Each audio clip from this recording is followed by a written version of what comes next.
Good evening, ladies and gentlemen. Welcome to the 20th Annual Kit Thomas Memorial Oration. This year, the oration will be rendered by Mr. S. Gurumurthy, political commentator and economist. We begin this evening's program with an invocation rendered by the school choir. They will sing the hymn, Lord of All Hopefulness.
Good evening, ladies and gentlemen. Welcome to the 20th Annual Kit Thomas Memorial Oration.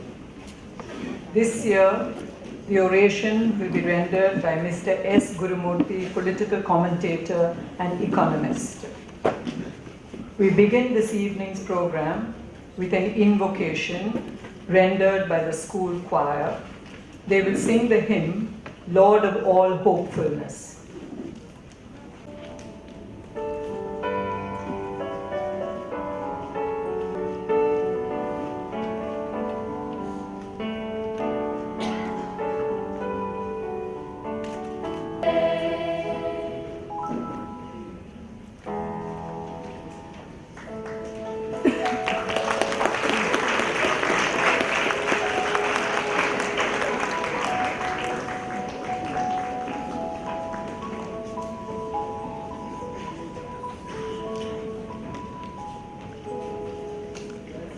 I invite Dr. Salim Thomas to introduce the orator for the evening.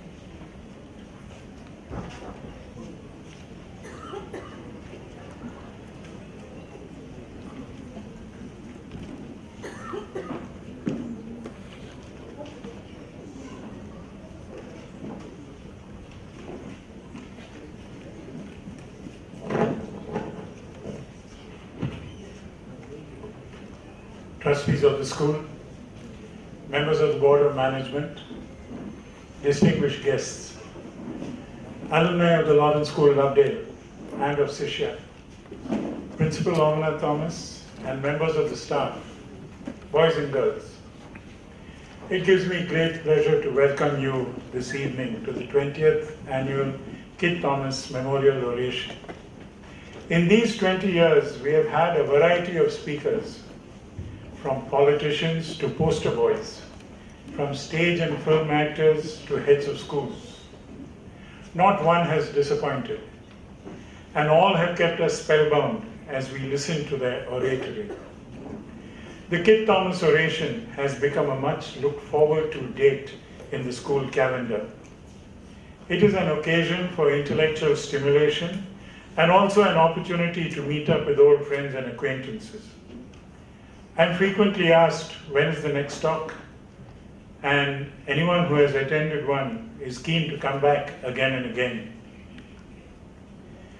The late Kit Thomas was a strict disciplinarian, so much so that he was nicknamed Stiffy in Lovedale. He oversaw the transition of Lovedale from a British military school to an Indian public school. In the 20 years that he was headmaster, a long innings by any standard, he brought it to the forefront of Indian schools. After retirement from Lovedale, he started Sishya in 1972.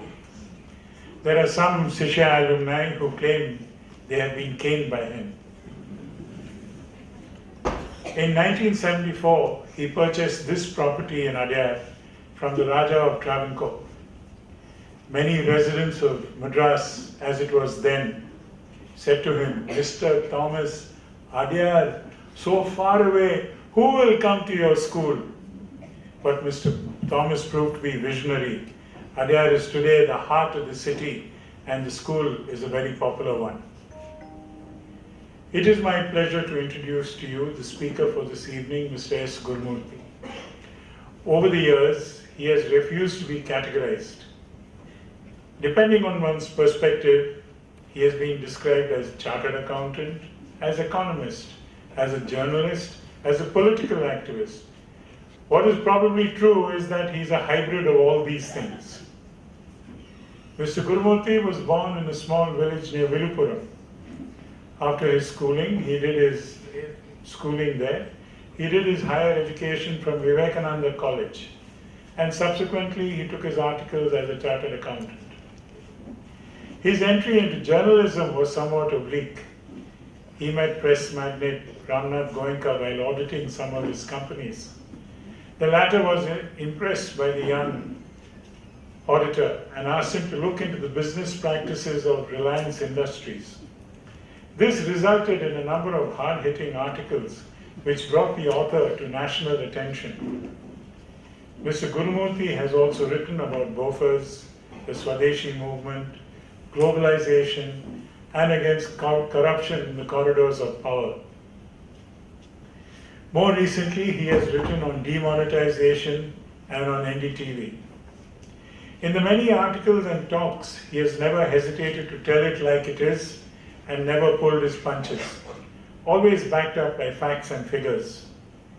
India Today ranked him 30th in the 50 most powerful figures in India.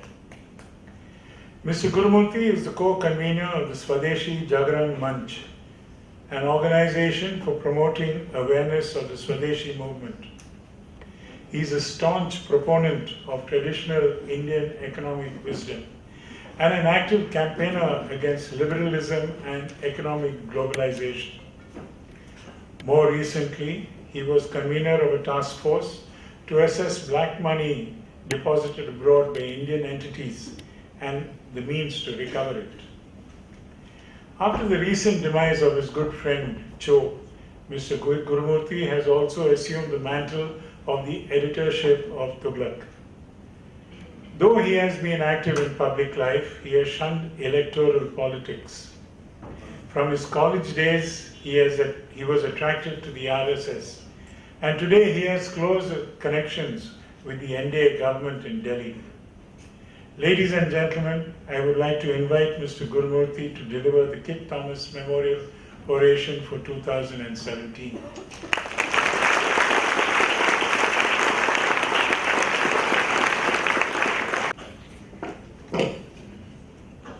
Of course, there is a lot of difference in height between me and Mr. Thomas. And so he was kind enough to say that he would come forward and deliver the lecture. I still felt that maybe you will be able to see me. I'm delighted to be here, and I thank Principal Omnath Thomas and Dr. Salim Thomas, trustee of this great institution, a very sought after institution by the most sought after people in the city. It is very difficult to assemble an audience of this kind. It is easy to invite a speaker, but to offer him an audience which he will feel worthy of addressing and also feels challenging to address. You see, that is what Dr. Thomas has done, and I must thank him for that. You know, it's very difficult to align the presentation for an audience which is under 20 in the school and in the 50s and 60s. It's very difficult to align and present a topic which will be interesting to both. In fact, when he asked me to talk only about education or focus on education more than anything else, my mind went back to a judgment which the Supreme Court delivered way back in 1965 or so, reducing the entire concept of education to schooling, which is perhaps a damage that was done to the concept of education, to reduce everything to schooling. This happened in the case of a magazine which was run by Bal Gangadhar Tilak, by name Shri. It was a highly educating magazine. So the trustees claimed that this is not just a magazine. This is a continuous classroom run every week. And so this should be included within the concept of education under the Income Tax Act, for which there is a blanket exemption from taxation. But the Supreme Court said no. We understand education only as schooling and through schooling, and unfortunately that education stops virtually with schooling and college. And I'm going to share with you my experiences where my learning started long after I left the schools and colleges. And I began learning.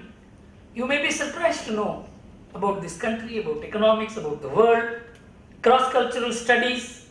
I began learning only when I was 42.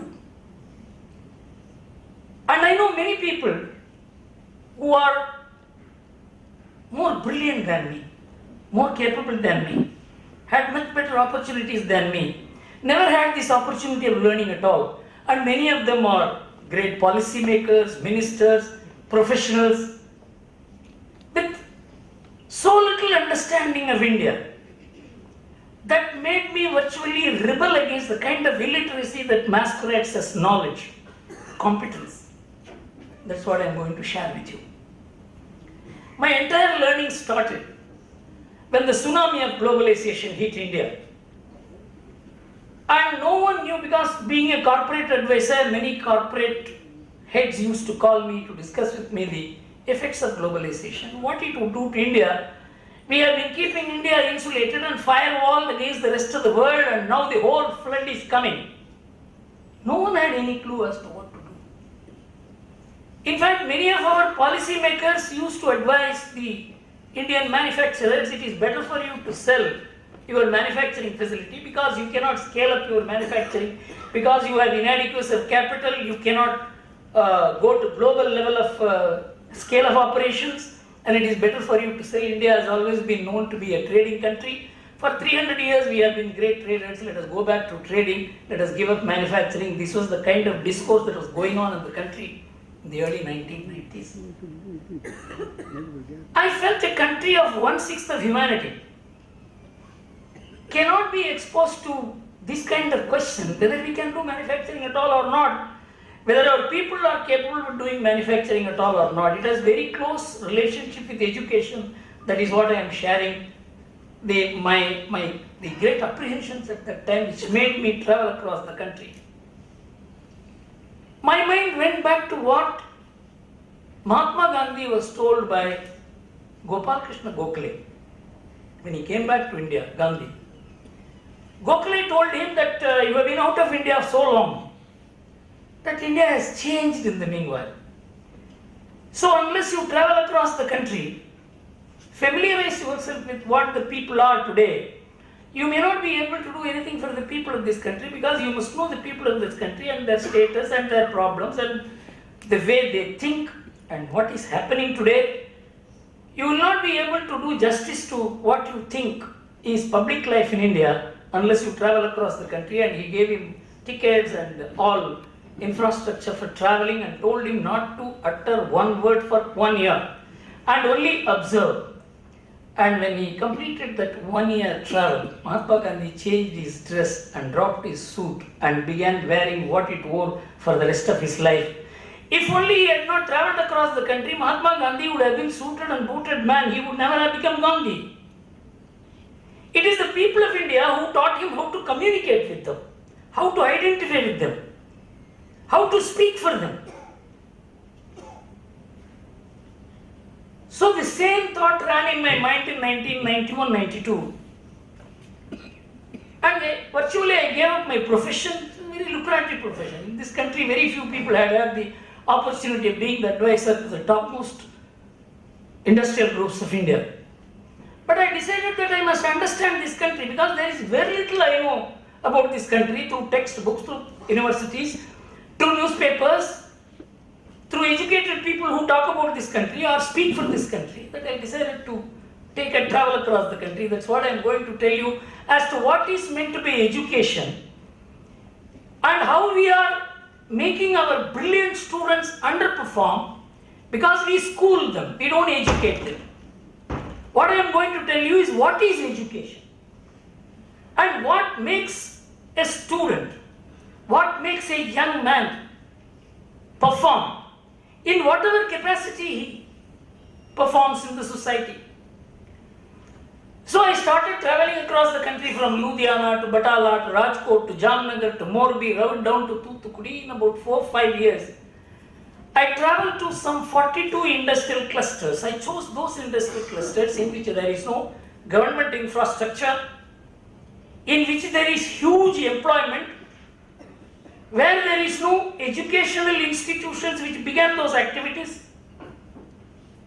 A completely new India I saw, a new hope I saw, a new theory I could envisage. And that made me formulate an economic thinking model for this country, which is far more useful than if I had studied economics. I had continued to study economics in the way I had been studying economics before I started traveling across the country. I have asked this question in many IIT and IIM audiences. Which is the place with the highest per capita income in India? Some of these points I shared with Mr. Thomas when he had come to my office. The most learned audience I asked, which is the place with the highest per capita income in India? I would tell you which are not the places. It's not Bombay, it's not Delhi, it's not Chennai, it's not Hyderabad, it's not Bangalore, it's not Calcutta, it's not Delhi. Tell me which is the place.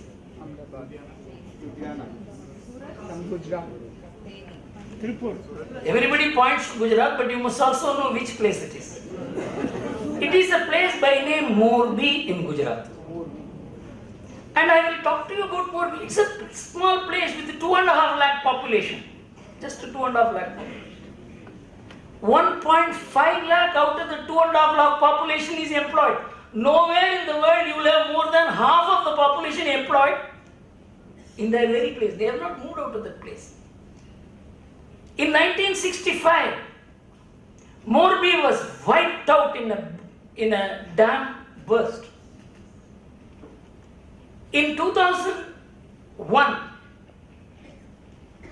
an earthquake occurred where it was flattened. In that place, I don't know, you will have the Ajanta clock. It is there, this Ajanta clock is manufactured. It's a cottage industry in each house. There are 1,000 ceramic factories, 1,000 diamond cutting factories, almost equal number of textile factories, and 1/3 of the population is Muslim.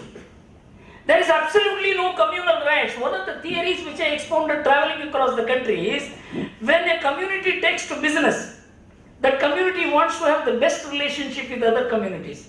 But when a community takes to politics, it has the worst relationship with other communities.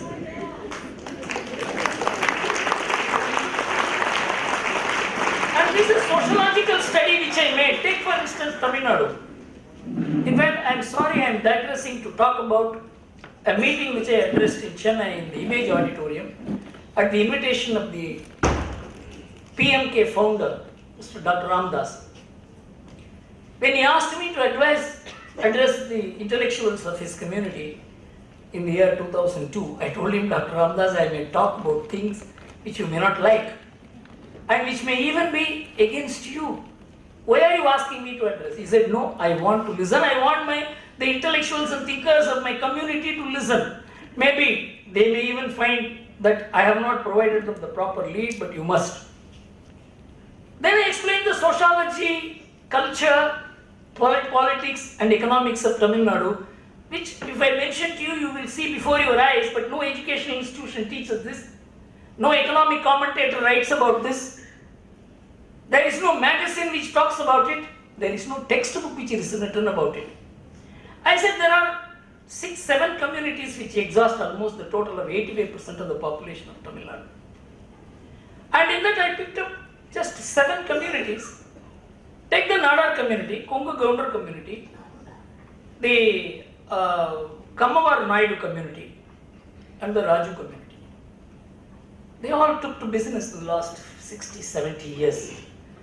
They have grown up in economic prosperity, education, culturally, and politically. So I said, take the 3 other communities. The Adyar community to which Mr. Ramdas belonged, and the Tevar community, and the agglomeration of Dalit community. These people took to politics. They became government dependent in their mindset. They didn't have the capacity to stand on their own legs. And so they have regressed in their economic development, in their social relationships, in education. And then Dr. Ramdas stood up and said, you are absolutely right. Viluppuram district, where the Vanyar community dominates, is the place with the highest liquor consumption and lowest literacy in Tamil Nadu. Tell me, how are you going to develop Tamil Nadu unless you look at Tamil Nadu from the Indian perspective? There is no individual in India. Everybody belongs to a family or community or caste or religion. And we are talking about individualism in India, which doesn't work. The entire Western economics, the theories, the efficient market theory are all based on individual initiative, enterprise. And our entire economic theory has failed and it will continue to fail. But there is no one to say it will fail. This is where I began my lecture in IIT in the year 2010. When in a program, the IIT Bombay had asked me to deliver a lecture along with Mr. Adi Godrej. Of course, Mr. Godrej is a brilliant man, a person for whom I have very high regard, because he belongs to one of those industrial groups which has possibly done no wrong at all. In fact, I acknowledged it in my speech when I began speaking, because I had to differ from him on thoughts, but I had to respect him as a person. So when I said I completely disagree with Mr. Godrej, because my experience of India, which I had acquired in this period, does not show, he said, India knew of prosperity only from 1991-92 when the globalization became some kind of a ladder for India to develop. Then we had better cars, better scooters, better other things. We had everything fresh and new and variety. And previously we were in abject poverty, we were worshipping poverty. We didn't even have the idea that we could be a prosperous country. You know, the entire IIT, the scholars, the students, the research professors, and the invited audience, all of them stood and clapped. The entire Indian civilization was discredited as having been a worthless civilization till 1991. Then I began speaking next.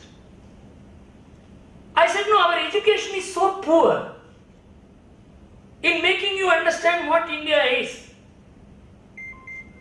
You know, this had branded India in the worst possible manner till the year 1983. I am asking you to mark the date 1983. You know, in 1854, you must all have heard of Karl Marx. Thomas was the originator of communism. He wrote a couple of articles about India in the International Herald Tribune on 22nd and 23rd June 1854. At that time, this New York Herald Tribune was known as the International Herald Tribune. International Herald Tribune was known as the New York Herald Tribune, in which he wrote that he had all the briefings from India through colonial literature and colonial communication, and he said, this is a very peculiar country, it's one country, and it has some kind of a living together models, laws, regulations. There are people moving from one end of the country to the other, water resources are being taken care of, the roadways are being taken care of.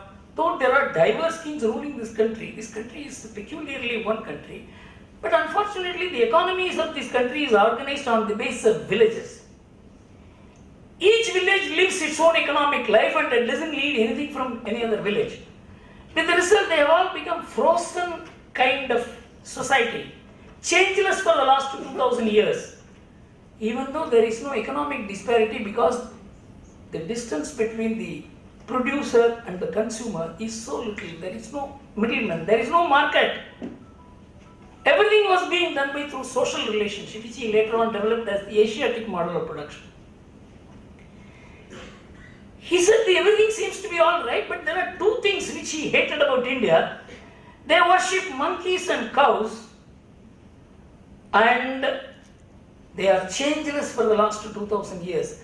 So unless the Indian society economy is broken, so you will never prepare India for revolution. Without revolution, no country can progress. And so what the British is doing to destroy the economy of India is welcome.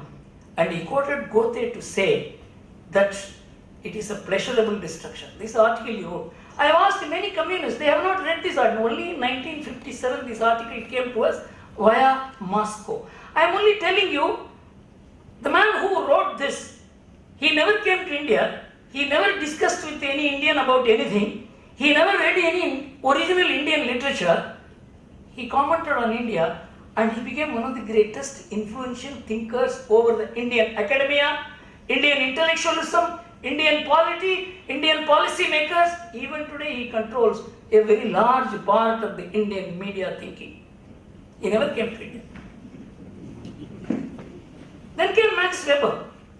You see, these are all things which are available on the net. You don't have to work to gather this knowledge.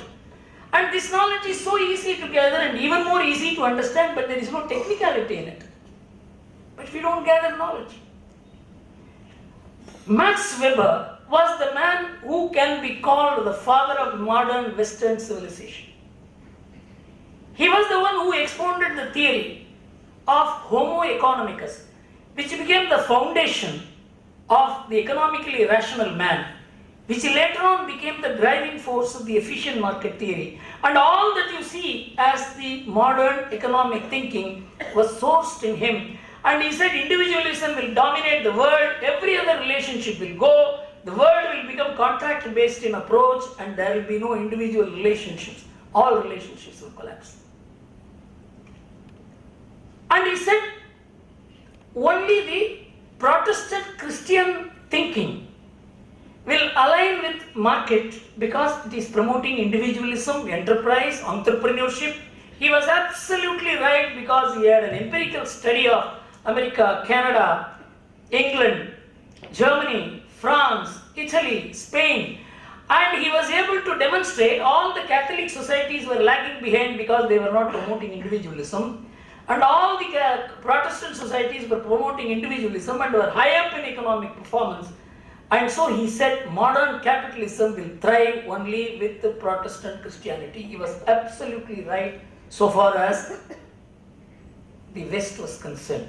Because he studied them, he met them, he had a historical perspective of what was going on.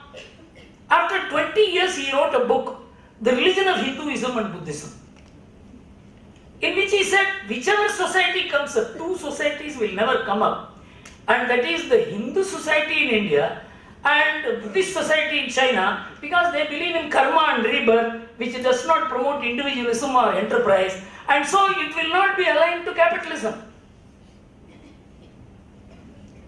Researchers have shown till 2010, these two exerted the greatest influence and continue to exert the greatest influence on Indian social thinking, economic thinking, political thinking, and general public discourse. Everything changes in 1983. You must have heard about WTO. The predecessor of WTO is known as the General Agreement on Trade and Tariff, which was the predecessor to the WTO. So, the GATT, General Agreement on Trade and Tariff, had mandated Paul Bairoch, one of the most well-known economic historians, to write the history of world economy from 1750 to 1900, for 150 years.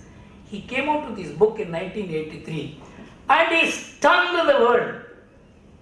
If what Paul Bairoch said is tabulated, China was 34% of world GDP, was the number one country. India was 24.5%, number two. And America and England put together in 1750 had only 2% share of world GDP. Everything changes upside down in 1900. India and China crashed to 8%. China 6.2%, India 1.8%.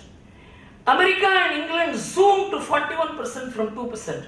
So Paul Bairoch said it is only in these 150 years the rich became poor and the poor became rich.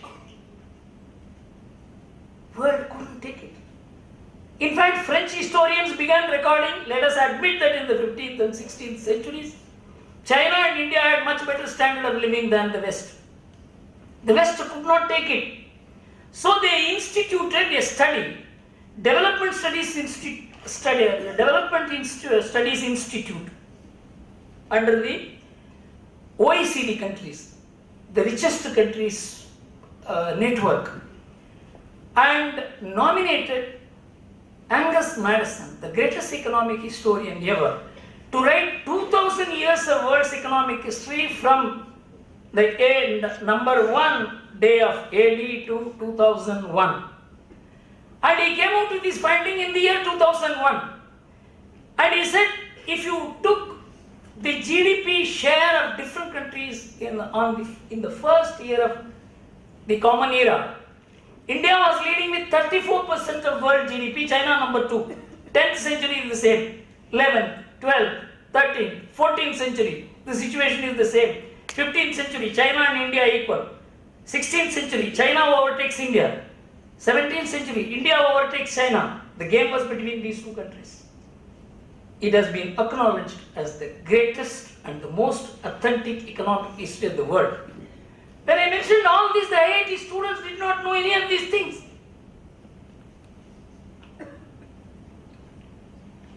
If this research had come, Karl Marx could not have written like this. If this research was available, Max Weber could not have written like this. It is not known to high-end educational institutions which produce the Indian ambassadors to the world. And the window of the world to India, the IIT, the IIM, no one knows.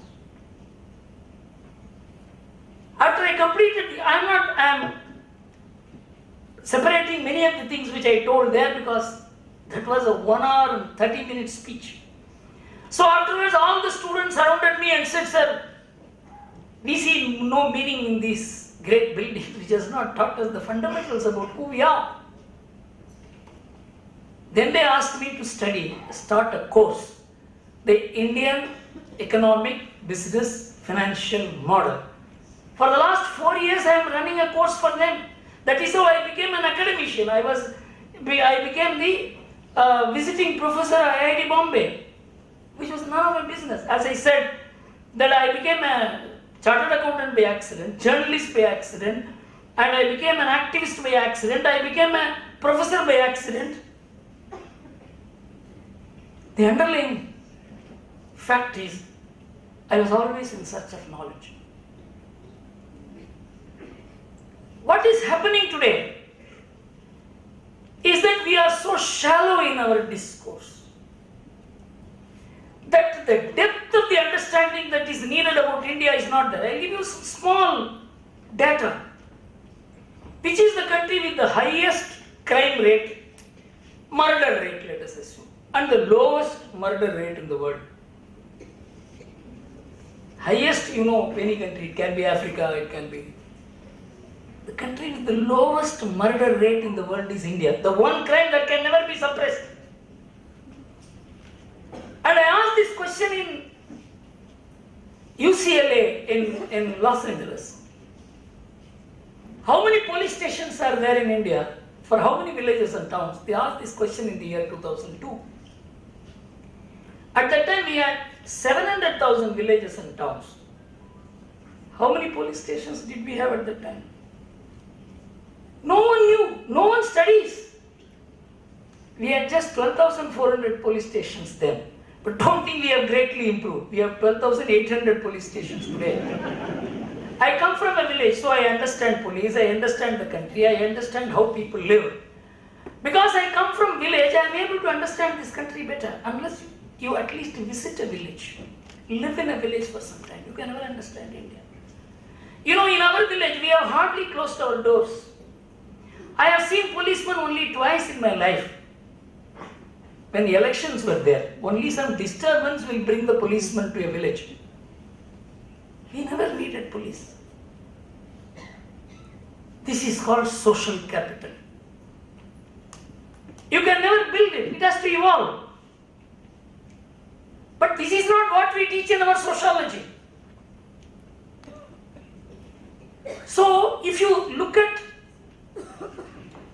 how India's profile has changed, India is no more a country which is looked down upon except by Indians. We now occupy the head table in most of the world forum. We are seen as a country with enormous amount of capabilities. Your media cast it aside. I am part of the media. If the media is there to deride India, demean India, debrand India, make Indians lose faith in India, this is a job which they have been performing for the last 30, 40 years with enormous amount of efficiency. But that is not India. I tell you the places which I visited. I am going to read out to you some hilarious truths. You may have known about Surat, the diamond cutting industry. How the diamond cutting industry developed. I went and studied there. 7 days I stayed in Surat. I spoke to many people and some of the largest exporters of diamond in this country. And I will read about them as to who they are. 5 of them were studied and 3 of them were educated less than 5th standard. And you know what is their export turnover? Almost 40,000 crores each. How did they learn diamond cutting? They all used to come from village. And that is the city of Surat. There used to be a social problem. And there used to be even government attempts to throw them out. And they used to come with their cattle. The entire city of Surat turned into an open lavatory. 3 months a year they used to stay there and make life miserable because they didn't have water in their villages. They had to come to the towns with their cattle. Everybody thought they were a waste. No. They learned diamond cutting in that period in Surat, went back to the village, and these check dams and other facilities built by the successive governments in Gujarat provided water for them in villages. Today, every village in Saurashtra is a diamond cutting factory. 9 out of 10 diamonds cut in the world are cut in Saurashtra. With the result, we have taken over the entire backward integration of the trade. We began taking over the forward integration also. Today, 16 billion out of 24 billion diamond trade in the world is in the hands of the Gujaratis.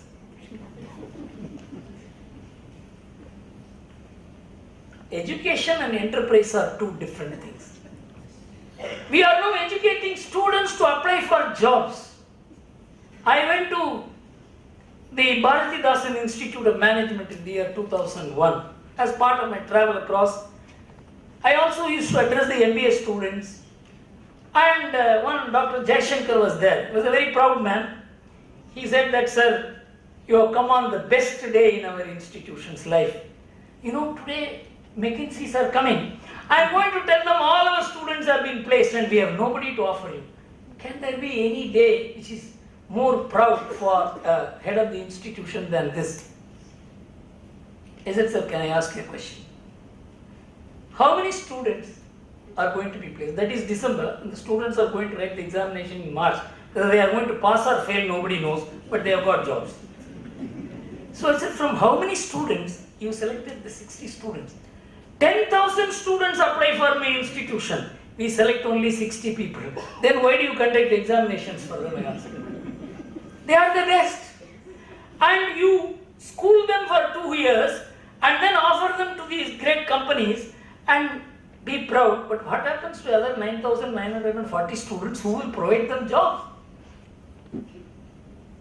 I find the answer in Ludhiana, Batala, Rajkot down to Tirupur.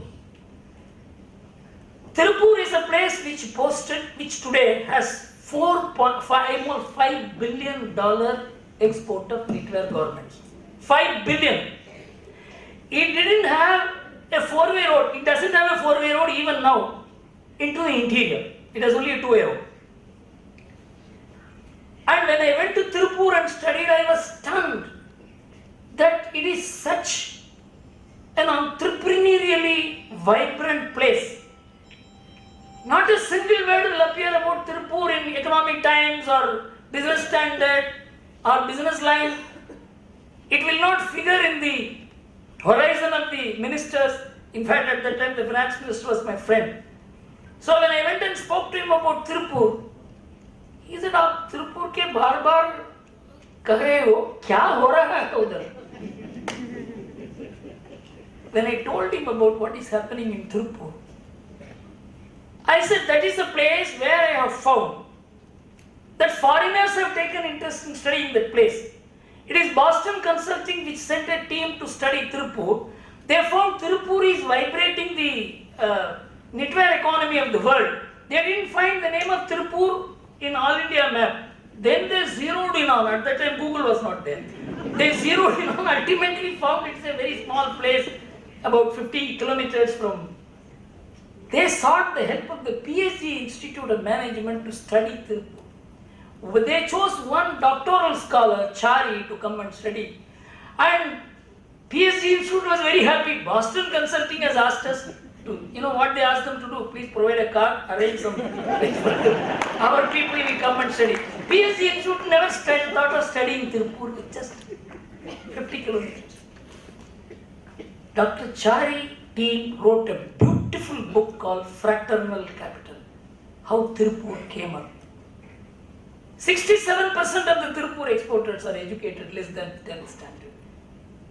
Only 7% of them are graduates. They negotiate at the global level. They employ chartered accountants, MBAs, lawyers. We have uneducated employers and educated employees. Our education system can only produce employees. It cannot produce entrepreneurs. You know, this country is full of entrepreneurs. There is Global Entrepreneur Monitor Study. It was conceived by the London School of Economics. And they ranked India in the year 2002 as the most entrepreneurial nation in the world. 17 out of 100 Indians are found to be entrepreneurial. And 11 of China and 10 of America. This is what made India to get branded as entrepreneur-led economy in the year 2004. How many IIM and IIT even tell this? So one thing I found, there is absence of India in Indian discourse, Indian education, the understanding about India in the mind of the best Indians, how will they respect India? So I found the biggest drawback of the Indian education system is that they have kept India away from Indians. I'll just read out a couple of information. This book was written by one of our friends who traveled across with us throughout, Dr. Kanaka Sabapati. I told him to write because I didn't have the time to write. And I'm going to tell you about Tirupur. Tirupur exporters are from the Gounder community who were earlier workers. The level of education of 25% of them is primary or less than that, while 66% of them have secondary education or even less. Among the domestic players belonging to the Gounder worker category, 42% of them are educated at the middle level or less, 76% of them secondary education or less. They are entrepreneurs. I come to IIT Chennai. I asked an audience of about 500 students, what are you going to do in future? Except 2 or 3, no one said they were going to do business on their own. They were going abroad or applying for jobs or joining some multinational companies. This is not for which we are spending thousands of crores on IIT to prepare somebody for going for a job. So, entrepreneurial adventurism, which is the foundation of economic development. Now, everyone agrees in the world, there is no difference among economists on this point. Unless you produce entrepreneurial vibration in a society, there can be no economic development. And that, take a place like Sangagiri. You have heard of Sangagiri? You will not have. Sangagiri is a place which is very near Tiruchengodu. I am going to read out it. Sangagiri is a transport cluster. You have seen this huge Taurus vehicle? 70% of the Taurus vehicle population of India is owned by Sangagiri people. Second largest lorry traffic in the country. See the next sentence. 90% of the truck owners had entered the transport business either as drivers or as cleaners. MBA students are not going to start transport business. It is not culinary people who specialize in culinary arts who is going to start a roadside food chain. Of course, some are entering now. 92% of the entrepreneurs, knitwear industry, and in Sangagiri, 30% of those who entered this business were grazing cattle 20 years before. We theorize this as communitarian competition model of development. You introduce business in one person in a community, everybody begins copying him. Entrepreneurship is a competition within an identity group. That's how you find the Ramgadiyas developed in Punjab. How Ludhiana became a machine tool center. It was not because of any engineering college. In fact, they never had engineering college. It was because the Ramgadiyas. In fact, there is a ban on Ramgadiyas from the German factories because if they see a machine, they make it. So they don't allow Ramgadiyas inside. They are born engineers. And there are 35 lakhs Ramgadiyas in them. If Punjab is primary in industry, it is because of this one community. We know nothing. So my concept of education underwent such a change. And I studied the development of Japan, for instance. When Japan decided to develop in the major restoration period in 1870, they took the empirical talent map of Japan and found who are having born talent in carpentry, in in blacksmithy, all these things put together. They made a national registry and then picked up those people and found that India had much more efficiency in spinning and Japan had more efficiency in weaving. And so they imported the spinning technology from India to match the weaving speed of Japan, and in 25 years Japan became a major textile power. This is what they disclosed when the United Nations asked the Japanese to document how from being an importer of technology they became an exporter of technology, and they produced 20 volumes in the year 1991, 11 of which has been translated into English. And in the first volume, you have so much of information as to how a country can paradigm shift itself. We will never look at Japan.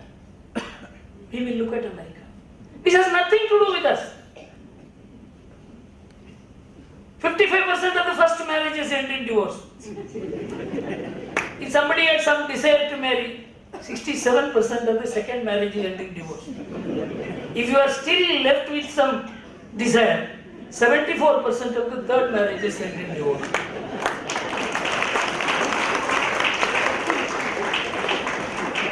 41% of the babies born in America. I am not saying anything wrong about that country.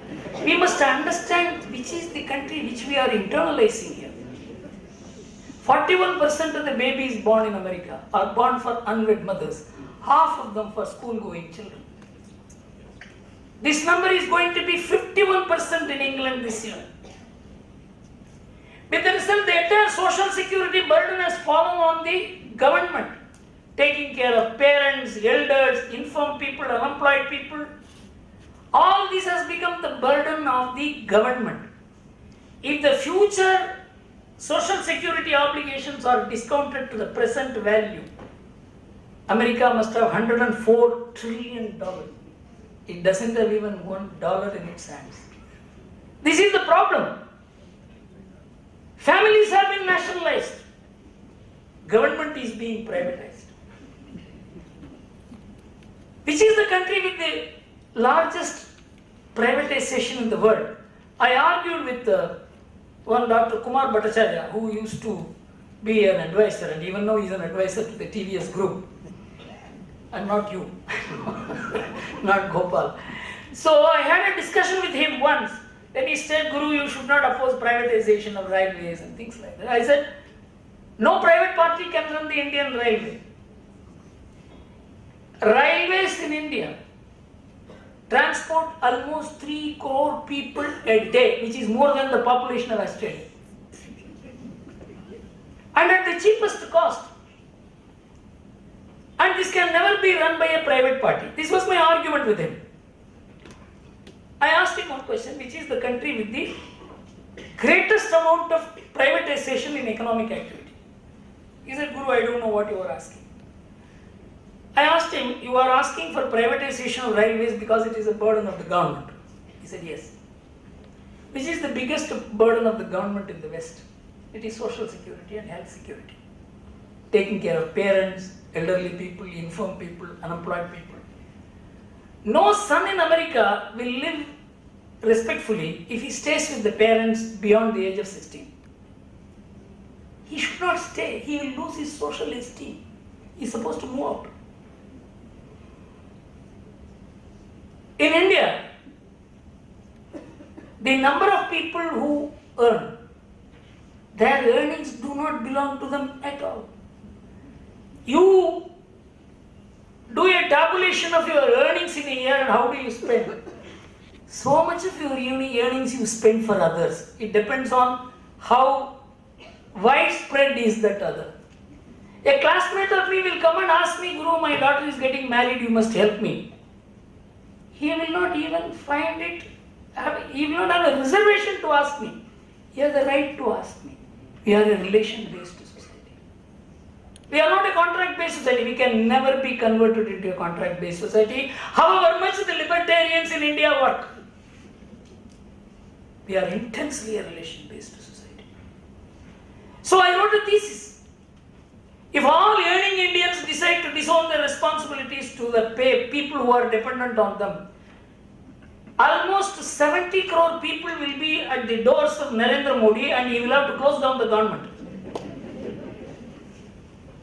This is the function of the family in India. I challenge you to show me one economic textbook in this country which contains the word family. Because all these textbooks are copied from the West and there is no family there, and so the word family is not there in our textbooks also. I will close my speech because there is so much to be said. If you learn in the road for the last 25 years, you cannot capture it in 45 minutes. When we were fighting against the tsunami of globalization, at that time India's domestic savings was about 24%, 23%. And our domestic investment was 24%. The economists will tell you, if you invest 4 rupees, your growth rate will be 1 rupee. So if you invest 24 rupees, your growth rate will be 6. So if you have to go to a growth rate of 8%, your investment has to go to 32%. And we cannot produce that kind of savings. And so we have to import capital, and that is how India can develop. That is how you began opening the economy. This was the justification. All the people who wrote about development in India said India will never develop without foreign investment. But I said, a country like India can never be dependent on foreign investment because it is not Korea, it is not Taiwan, it is not Singapore, it is not Hong Kong. We are a huge country. 1/6 of humanity cannot be developed through the efforts of others. Don't be so foolish. This was my argument. So I said our savings rate has to go up. It can go up. So at the time when Dr. Jagdish Bhagwati came to India, he is the man who conceived the WTO. And Dr. Manmohan Singh asked him, please give me a piece of advice as to how I can develop India. We are in a mess. So in 1993, he wrote a 72-page paper and gave it to the government of India, in which 3 pages was about the family system in India. He said, the reason why India is not developing is the family, which is saving more than what is needed, and particularly Indian women are the culprit because they are not spenders. They always save, they even save without the knowledge of the husband. So unless you convert the women of India into spenders, no way India can develop. And he wrote that we are saving 19% of their family income. We should reduce that savings from 19% to 10%. You convert this 9% into expenditure, then sales will increase, then production will increase, then employment will increase, and nobody can catch India's speed of development. So somebody asked him, who will invest in India? Don't worry, foreigners will come and invest in India, your job is to spend. The government of India began doing it.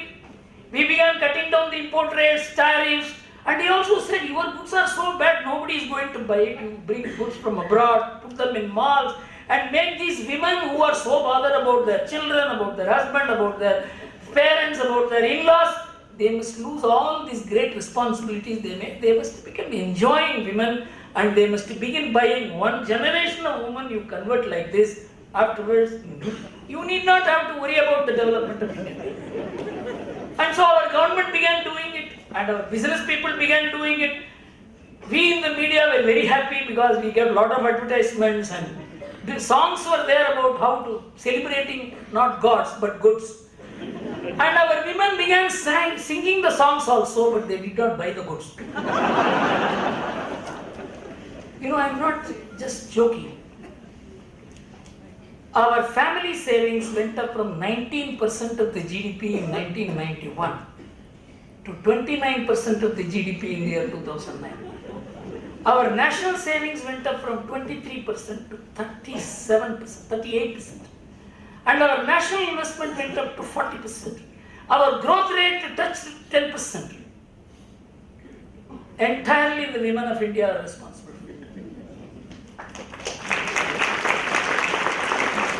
Don't think I am trying to teach you here. In the year 2002, when I was in America, in San Jose, I addressed a large gathering of the Indians and Americans. The title of the talk is Indian Economy is Feminine in Character. That is available on YouTube. Not only the people of India, the women of India rejected the advice of Dr. Jagdish Bhagwati. That is why India is a rising power today. My appeal to institutions like this, you get the best students from best families, but give them the best ideas about India. Thank you very much.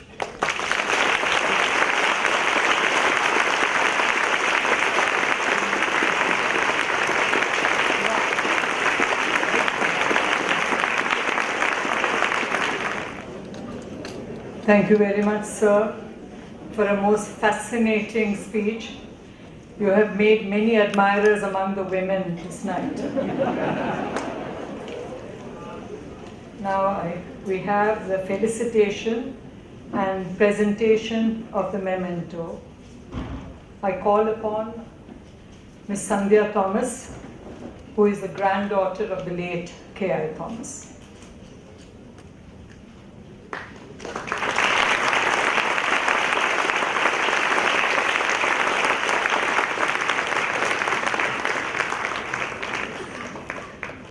I call upon Mr. Robert Ravi to propose the vote of thanks. Honorable Chief Guest, Mr. S. Gurumurthy, respected Principal Mrs. Somnath, Trustees, Board of Management, our most valued invited guests, ladies and gentlemen. It's my privilege to have been asked to propose a vote of thanks on this occasion. I, on behalf of entire Sishya community and on my own behalf, extend a very hearty vote of thanks to our speaker for gracing this occasion and sharing his findings, opinions and vision today. I wish to express our profuse thanks to Mr. Gurumurthy for his speech towards economic model suited to India. Sir, your talk was really interesting one, not only to 50s and late, and also below 20s. And about your idea about the individualism and capitalism, and the information about our country's GDP before 18th century was a really shocking one, really. I hope now everyone will agree with me that henceforth no one will look our country down compared to other countries. Sir, we believe we will try to give the best ideas rather than education. No one can solve an issue where there is no economic model yet. The success of this evening function is due to the effort of so many people.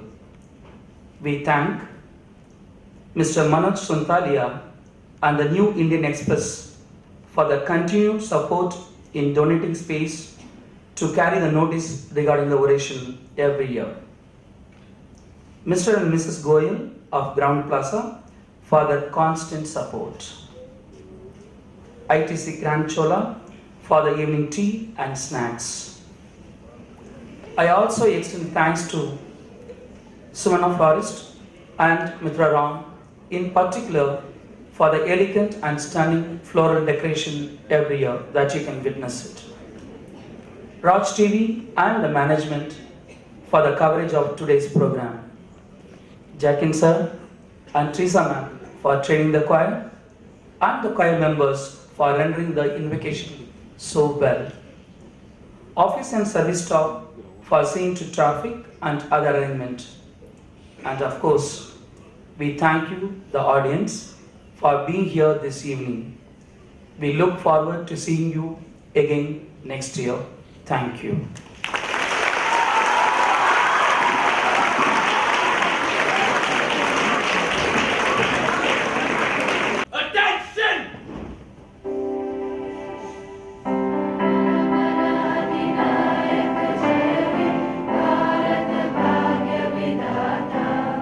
Punjab, Sindh, Gujarat, Maratha, Dravida, Uttara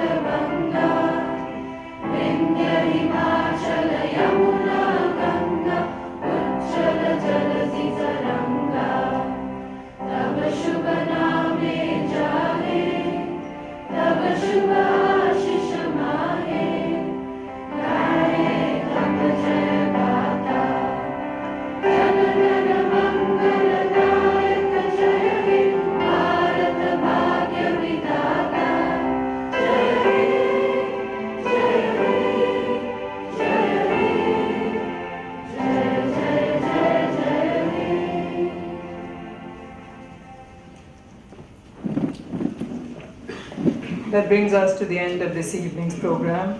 Thank you very much, ladies and gentlemen, for having been with us this evening. Good night.